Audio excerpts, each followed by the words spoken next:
What's up, YouTube? It's your boy Christian Freeman here with a video. Now, this is going to be controversial because I own both platforms. I own Xbox as well as PlayStation. And right now, this video is just going to be focused on PlayStation. I'll make another video in the future on Xbox. Now, here's the reason why I value PlayStation, or I play on PlayStation more than I do Xbox. Is one, because I have more connections now on PlayStation than I do Xbox. I've spent more time on it now than I have Xbox. Another reason why is for me to get my communications temporarily shut off, I have to at least have like maybe 100,000 reports. I obviously haven't reached that yet because I cuss like a sailor when I play video games. That's just me. That's how competitive I am, and that's how I am when I turn on the console. Okay. I'm completely different when I'm out in the world. I mean, shit or damn, that can be swept underneath the rug. I mean, I've cut my finger before and said shit or damn, that hurts. Okay. But on PlayStation, cussing is an everyday thing you run into. On Xbox, I can say damn, and I'll get reported by one person, and I'll get an enforcement and a temporary shutdown on my ability to sit there and communicate. I can still play online games, I can still find lobbies, I can't hear no one, I can't text no one, I can't join parties. If I do join a party, I can't talk. I can be in it, but I won't be able to hear people talk either. The only thing I can do in the party is maybe do a party chat thing where I can text in the party, and they'll read it and know what I'm saying. That's as far as I can go with communication. Yeah, I know, right? I'm paying $60 for both consoles to play online, and one, I say damn, and I can't communicate for however long that ban lasts. But on PlayStation, I can do it as long as I want until I get 100,000 reports saying I'm using foul language. Until that happens, I can talk as much as I want.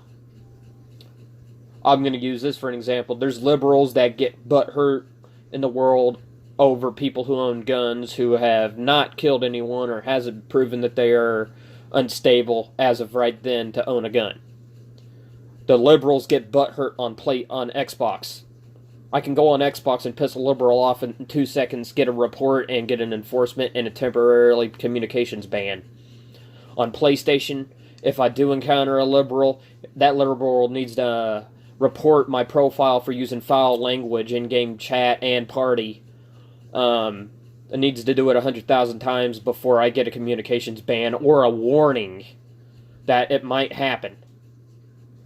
That's the difference between Xbox and PlayStation. I call the Xbox the liberal console, and I call PlayStation the absolute right-wing console. People who actually believe in their rights in the American way over pussies who want their way and screw all of your rights as long as I keep mine way is Xbox. So, right now, yeah, I'm playing Xbox. I do have friends on Xbox, so I try to balance both PS4 and Xbox. Right now, one of my friends is getting me a Call of Duty Black Ops 4 deal on Xbox. Even though I tried to tell them, no, they don't have to do that, I can get it myself. I don't want to be rude, but then again, I don't want to seem like, yeah, you could buy me shit. See what I'm saying? I want to show them that they don't have to do it. I can get it, it's just I have to have the money to do it. See, in case I didn't say anything about it, my parents split up. My dad was controlling, but for good reasons. I have less money being with my grandpa and trying to help and take care of him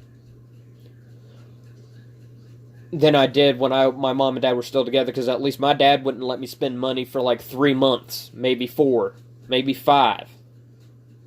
So by the time I wanted to get a new damn game, or I saved up, I could buy 2 new consoles.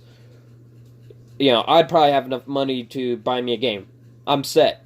I got a PlayStation 3, Xbox 360, Xbox One S, and PlayStation 4. Now here's my opinion before I get off. I don't think we need a new Xbox console that's next gen. I don't think we need a new PS console. I don't think we need a new PlayStation console. Right now, what we got is good enough. They're making enough money selling these consoles and getting money for selling the games that are published on the consoles. You know, the developers and the publishers get some odd amount of money, some odd percent of the money that's being bought or sold. You know, like the games are being sold for. And so do the consoles as well. The people who created the consoles get, you know, a percent of the money too. Because they're the ones that said, yeah, we'll allow this to be on our console or on our platform. So, I mean, we don't really need a PlayStation 5 or Xbox 2. We don't need them. The companies are just going to create them so we could be fools and dump our money into shit we don't even need right now. I'm sorry. I'm a video gamer. I get it. I like to have my games. I like to... since I'm a content creator on games, you know, mainly, we all have political views and Second Amendment and First Amendment views and all that shit. We can explain our opinions all we want. The point is, we don't need a PlayStation 5 or an Xbox 2. The consoles we have currently are fine right now. Granted, Xbox needs to launch what type of console Sony launches. High quality, one that's not gonna show its hiccups and bullcrap like Xbox has. Here's an example. Now, I'll tell you now, I use a cellular phone provider for my internet to play online games.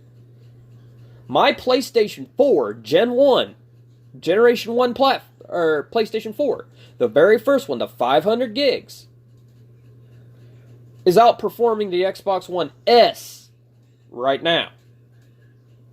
I can go on GTA 5 on my Xbox One S with the tablet hooked up, and I'm not blaming the internet. Because, here's the thing, if the internet provider was so bad, it wouldn't just happen on Xbox. It happened on my PlayStation 4 too. But it's not. I can stay in one lobby on Grand Theft Auto 5 on my PS4 all day. While my Xbox One S, I'll be in the lobby for about 30 minutes to maybe about 30 seconds before I get lagged out of the lobby saying connection to the session was lost due to an unknown error. That's an example of why I value PlayStation over Xbox completely. Is because my Xbox One S, which I dumped $240 in to get, with a brand new copy of brand new, all new, Gears of War 4 Edition, Xbox One S, if I dumped $240 in, only to be disappointed about this one major flaw that really to me is a big deal. I play online games. I played offline games so much, it gets boring to play those games. So I would prefer online over offline any day. The point I'm trying to get across, if it's not going to be able to handle what my PS4 can handle, why would I waste my money on this game? Or platform? It's too late for me to take it back and get $240 back. I might as well enjoy it while I have it. Because I won't get another one if they're going to keep... Oh, let's make it cheaply made. Let's make it as cheap as possible. Less expensive. And let's try to shortcut everything.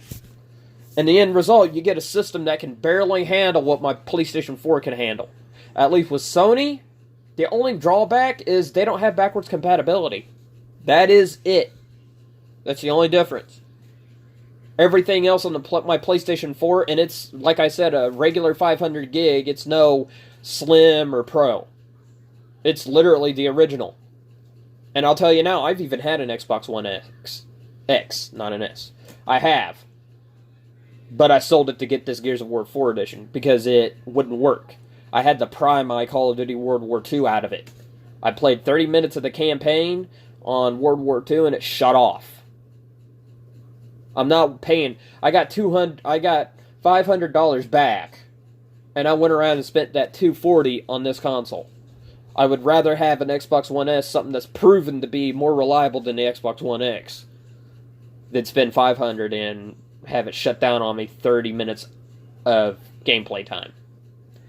So, end result, if anybody wants to get a console on Black Friday, if they ain't already got it, get a PlayStation. Your money will go towards something that was well made, not cut corners as cheap as possible, less expensive for the company, more expensive for the customer type of quality shit. The Xbox, for me, has earned itself a new name. It's not an Xbox. It's a shit box.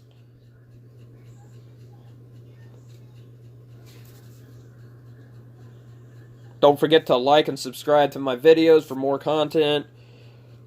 Never mind the opinion. That's my opinion. So, I mean, go ahead and subscribe, like. Because I'm not a negative person. I'm just looking at the attributes right now of, should I really buy an Xbox 2 if they even come out with them, which we wouldn't need? Or should I buy a PlayStation 5 if they come out with it, even though we don't need it? Because right now I'm not satisfied with the Xbox console right now, the Xbox One. I'm more satisfied with my PlayStation 4. It performs better, except for memory-wise.